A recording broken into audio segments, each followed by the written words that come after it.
नमस्कार, खास खबर देख रहे हैं आप। मैं हूं आपके साथ चविष्का त्री। 2024 के चुनावों की तैयारियां जोरों पर हैं। ऐसे में सत्ता पक्ष और विपक्ष जनता के बीच जाकर उनसे रूबरू होने की कवायद में लगी हुई है, जिससे जनता के मन की बात को जाना जा सके। सीएम मनोहर लाल लगातार प्रदेश के जिलों में जनसंवाद कार्यक्रम चला रहे हैं, लोगों से सीधे मिलकर उनकी परेशानियां जान रहे हैं। तो वहीं दूसरी तरफ विपक्ष भी चुनावों को लेकर तैयारियों में जुटा हुआ है। इस बीच बीजेपी प्रदेश अध्यक्ष ओपी धनखड़ के एक बयान ने सियासी हलचल तेज कर दी है। धनखड़ ने कहा है कि जनता चाहे तो पार्टी उन्हें सीएम की कुर्सी पर बैठाएगी। हरियाणा में विधानसभा चुनाव के साथ साथ लोकसभा चुनाव और कई राज्यों के विधानसभा के चुनाव भी होने हैं। सरकार जहां एक तरफ सत्ता में बने रहने के लिए पूरी कोशिश कर रही है, तो वहीं दूसरी तरफ विपक्ष सत्ता में वापसी के लिए हर दांवपेच लड़ रही है। अब ऐसे में देखना दिलचस्प होगा कि लोकसभा चुनाव और विधानसभा चुनावों में जनता का फैसला क्या होगा।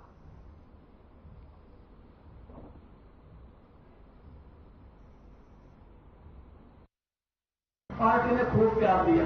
चुनाव हारने के बाद भी मुझे नंबर 2 की कुर्सी पर बैठा दिया ना। कुर्सी 2 बनेगी तो एक खट्टर बैठे और एक न बैठे। गलत तो नहीं है। 2 कुर्सी होती है तो ये 2 आदमी बैठते हैं। ये पूछ लो पार्टी की मीटिंग मांगनी। लेकिन भाई 1 नंबर वाली में चुपकर बैठे जा। जब जनता को आशीर्वाद मिले पार्टी नहीं बैठा सकती। समझ गया?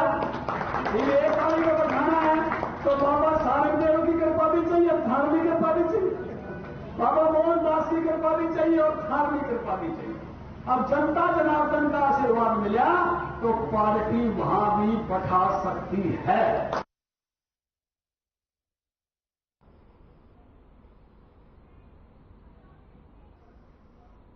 तो इसी विषय पर चर्चा करने के लिए आज जो खास मेहमान हमारे साथ मौजूद हैं, उनसे एक बार आपका परिचय करा देती हूँ। सत्यव्रत शास्त्री जी प्रवक्ता बीजेपी से हमारे साथ जुड़े हैं।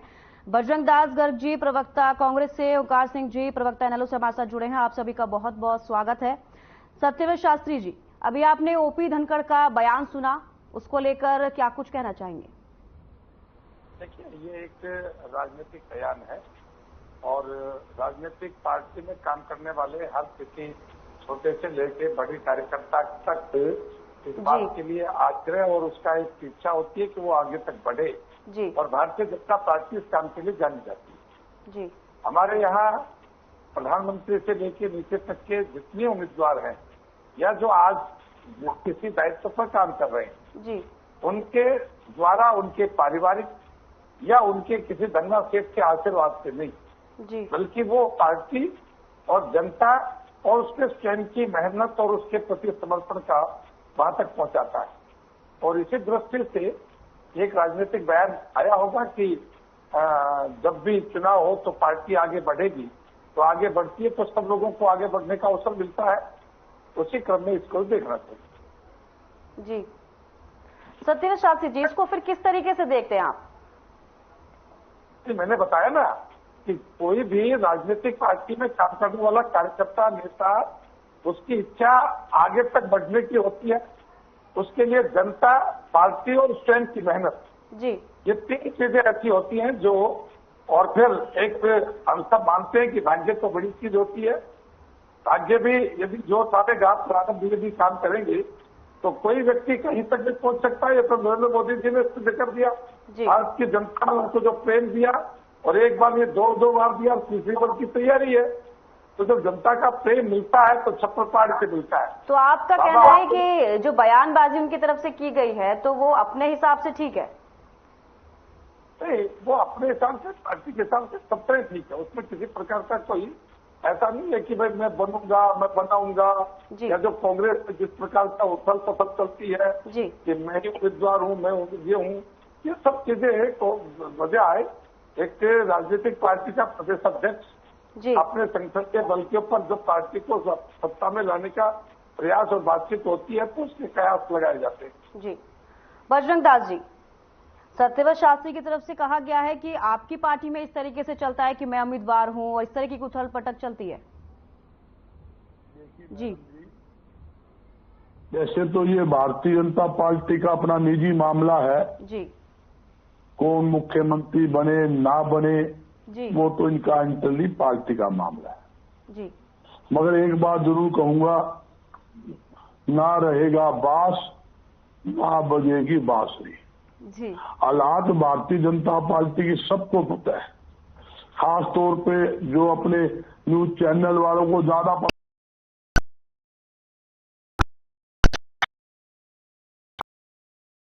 हरियाणा में है, हरियाणा का बच्चा बच्चा भारतीय जनता पार्टी से दुखी है और मुक्ति चाहता है। बजरंगदास जी, हुड्डा साहब भी तो अभी जनता के बीच जा रहे हैं, ऐसे में आपको क्या लगता है जनता की क्या राय हो रही है, जनता क्या चाह रही है? जब हुड्डा साहब जहां भी जाते हैं ना जी, लोग उमड़ पड़ते हैं। मतलब हम बुलाते हैं 100 आदमी, आते हैं 5000 आदमी। ऐसा हालात हरियाणा के अंदर मूवमेंट बनी हुई है। आज हर वर्ग का नागरिक, चाहे व्यापारी हो, किसान हो, कर्मचारी हो, मजदूर हो, युवा हो, स्टूडेंट्स हो, सब इस सरकार से मुक्ति चाहते हैं। हकीकत बात है, 9 साल के अंदर इस सरकार के अंदर किसी भी वर्ग का, एक वर्ग का इसका काम नहीं हुआ। सिर्फ बेरोजगारी बढ़ाने के लिए, महंगाई बढ़ाने के लिए और घोटाले के सिवाय इस सरकार में कुछ नहीं मिला। जनता को धक्के खाने पड़ रहे हैं, चाहे प्रॉपर्टी आईडी का मामला हो, चाहे पोर्टल का मामला हो, चाहे आपके सामने गरीबों के राशन कार्ड काटने का मामला हो या बुजुर्गों को पेंशन काटने का मामला हो, जो गरीबों के हित के अंदर जो योजना 100 घर के मुफ्त प्लाट देने की योजना था वो कैंसिल करने का मामला हो। सरकार तो जो अपनी घोषणा करती थी उस पर स्टैंड ही नहीं। जब प्रधानमंत्री देश का एक राजा होता है, उन्होंने घोषणा की 2 करोड़ युवाओं को 2 साल नौकरी दूंगा, कहाँ है बता दे। एक नौकरी नहीं हो, नौकरी छीन और ली। यही तो वो लोग थे, कहते थे नहीं भाई 400 रुपए रसोई गैस सिलेंडर बहुत ज्यादा है, हमारा राज आन दो, हम 250 करेंगे। कर दिया 250, 1000 पार कर दिया। ये वो सरकार है। वो कहती थी पेट्रोल डीजल 60 रुपए ज्यादा है, हम 35 रुपए करेंगे, आज 100 पार कर दिया। आज महंगाई सर चढ़कर बोल रही है। गरीब आदमी 2 वक्त की रोटी, मैं दावे के साथ कहता हूँ, 2 वक्त की रोटी दाल सब्जी के साथ खा नहीं सकता। जो धनिया, आपने भी सुना बहन जी, जो धनिया मुफ्त में मिलता था जब हम सब्जी लेने जाते थे रेडी पे, तो वो क्या करता, धनिया नु कहता ये लूंगे में या फ्री में, वो धनिया इन्होंने 300 रुपए किलो बिका दिया। अदरक 400 रुपए किलो बिकवा दी। टमाटर के हालात 400, इन्होंने छोड़ा तो कोई नहीं है। चलिए जवाब ले लूंगी सत्यवेश शास्त्री से, पहले ओमकार सिंह जी से प्रतिक्रिया ले लेंगे। ओमकार सिंह जी, ओपी धनखड़ का बयान है, इसको लेकर आप क्या कुछ कहना चाहेंगे? कि उसका प्रत्येक व्यक्ति को दिखाना की इच्छा जतानी है जी। ओपी धनखड़ साहब ने जताई, अभी तो और वोट से जताएंगे, क्योंकि इस बार सांझे की इंडिया चुराए कर छुटेगी, देख लेना। और दूसरी बात, मुख्यमंत्री बनेगा कैसे? 46 सीट आएंगे तो बनेगा। हरियाणा वालों ने काट की हल्दी एक बार चढ़ाई थी, गलती से 45 सीट दे दी थी, अगली बार 40 दी। ये तो जो लोग कहते थे इनको जमुना पार दे देंगे, जिन्होंने बीजेपी के विरोध में वोट ली, तो कहते थे ब्याह खट्टे का फोटो मोदी जी, वो इनकी गोदी में डाल दी। तो इन्होंने सरकार बना ली जनता के, जो जनता का विचार हो उसके विपरीत। इस समय इनकी जो स्थिति है, प्रत्येक वर्ग परेशान है। ये मुद्दे की बात नहीं करेंगे, इनसे पूछ लो।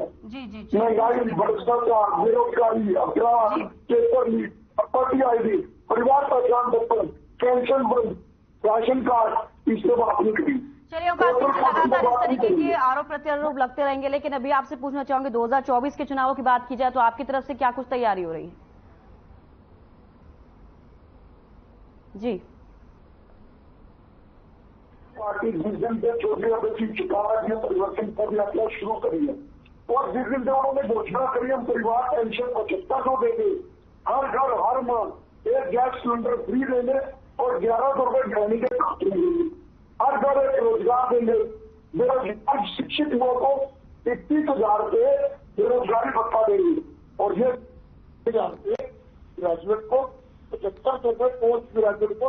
जी, सत्यवेश शास्त्री जी, ओमकार सिंह जी का कहना है कि 21,000 रुपए बेरोजगारी भत्ता दिया जाएगा अगर उनकी सरकार आती है, और वैसे भी आपने दोनों का सुना, इसको लेकर क्या कुछ कहेंगे?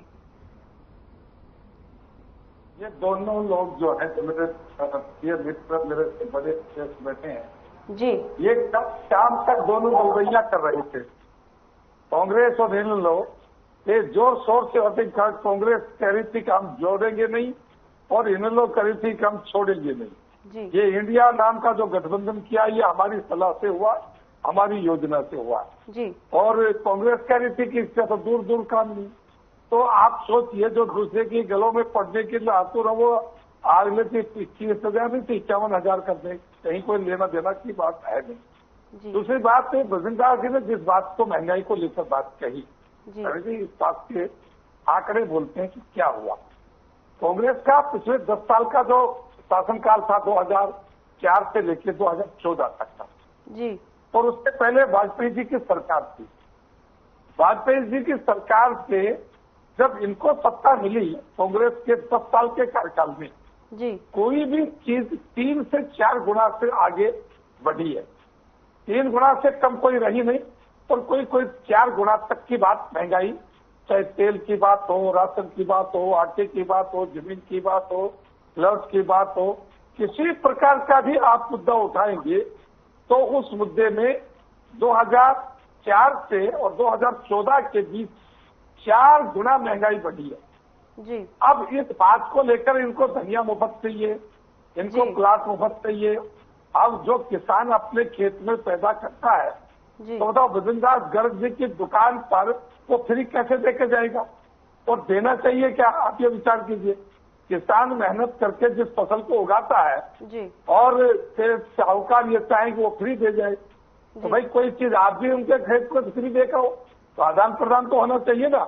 लेकिन धनिया फ्री चाहिए, लेकिन गरीब किसान के खाता में कुछ ना जाए, ये प्रयास किया इन्होंने जी। हमारी सरकार ने हर साल 1,000 करोड़ रुपया हरियाणा के किसान के खाते में डाला है। आज तक ऐसा नहीं हुआ और 4 गुना तो महंगाई का दर इनके समय में बढ़ा और 2014 से लेकर 2019 का चुनाव क्रॉस करके हम 24 में पहुंचने वाले हैं।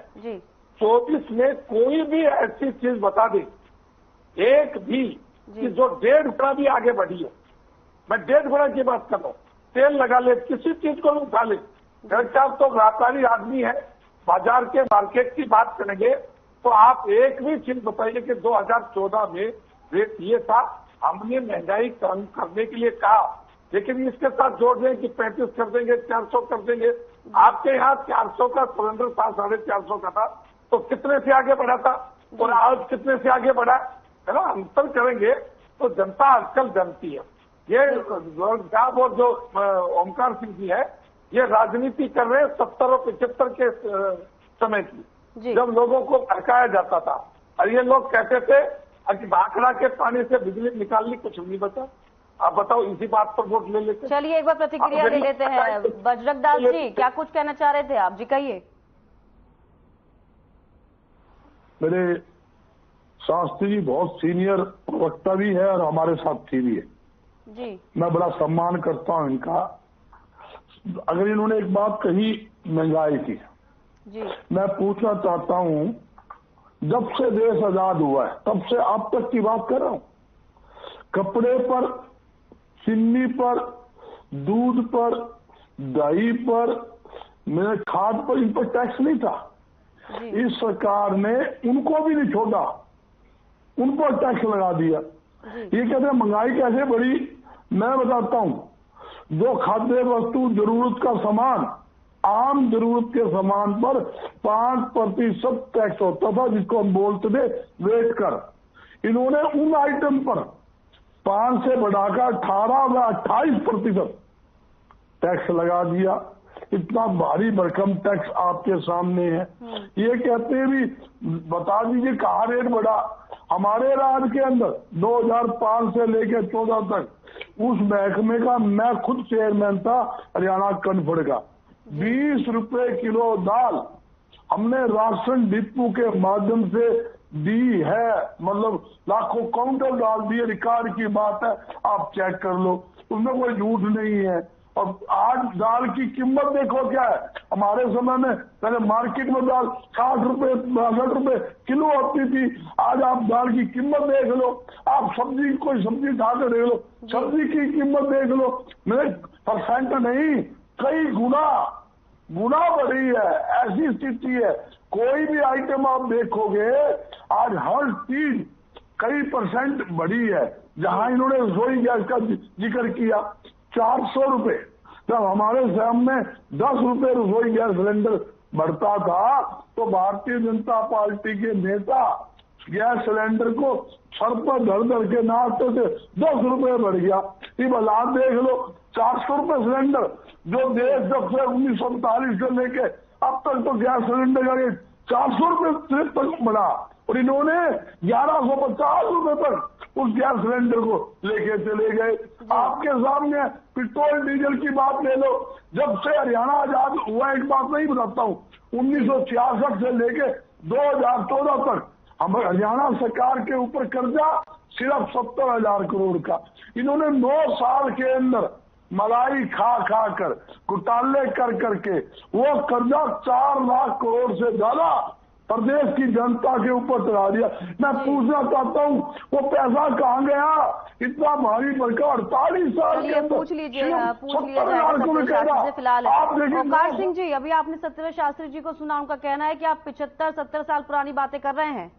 अभी चुनावों को लेकर रणनीति क्या रहेगी आपकी आगे की? जी ओंकार सिंह जी, चला गया ये तो बताइए, बिना काम के। बजरंग दास जी, एक सेकंड, ओंकार सिंह जी आपको आवाज मिल पा रही है मेरी? घोटाला हुआ, कोई काम नहीं किया किसी प्रकार का, फर्जी टेंडर, ओंकार सिंह जी आवाज मिल पा रही है? पेमेंट कर दी। जी कहिए बजरंग दास जी, 1 मिनट। ओंकार सिंह जी आवाज मिल रही है आपको? मिल रही है जी। शास्त्री जी की तरफ से कहा गया कि अभी आप 70-75 साल पुरानी बातें कर रहे हैं, तो अभी रणनीति क्या रहेगी फिर आपकी आगे? देखिए, शास्त्री जी एक सीनियर प्रवक्ता है, लेकिन अफसोस है जनता को बेवकूफ समझते हैं। इनके मायने में तो महंगाई है ही नहीं। ये कहते हैं कि महंगाई बढ़ी नहीं। 370 का गैस का सिलेंडर 1150 हो गया, 45 रुपए का डीजल 100 रुपए में हो गया। महंगाई तो बढ़ी नहीं, इसका तो अभी और कमी है। महंगाई और करने की गुंजाइश है। और जहां तक ओपी धनखड़ जी का सवाल है, ये तो सिर्फ एक ड्रामेबाजी है। 2009 में बीजेपी की 2 सीट थी, 2 2024 में 2 नहीं आएंगी। हमारे एक आने पीछे का एक कारण है कि पार्टी डिवाइड हुई। मेजर शेयर बीजेपी के पास चला गया, गलत फहमी में चला गया, वो भड़का के ले गए। आज वापिस इन्होंने स्ट्रोंग हो चुकी है। आज कहीं भी बात कर लो, वो पहले नेता एक मिनट चौधरी अभी सिंह चौटाला जो सड़क से लगे विधानसभा तक बातें करते हैं और ये बार बार जो कहते हैं ना, ये तो बताए इनके यहाँ पर घोटाले कितने हुए। अरे बिजली घोटाला, शराब घोटाला, पेपर लीक घोटाला, धान घोटाला, गेहूं घोटाला, किसी एक घोटाले की भी रिपोर्ट नहीं आई। और ये जनता को गुमराह करते हैं। जैसे फ्यूचर पहले इन्होंने बोला था 1 नेशन 1 टैक्स, इन्होंने कहा था इनकम टैक्स भी खत्म कर देंगे। अरे इनकम टैक्स को क्या खत्म करना, एक टोल टैक्स नया लगा दिया जो सबसे ज्यादा लाखों करोड़ रुपए इकट्ठे हो गए टोल टैक्स के।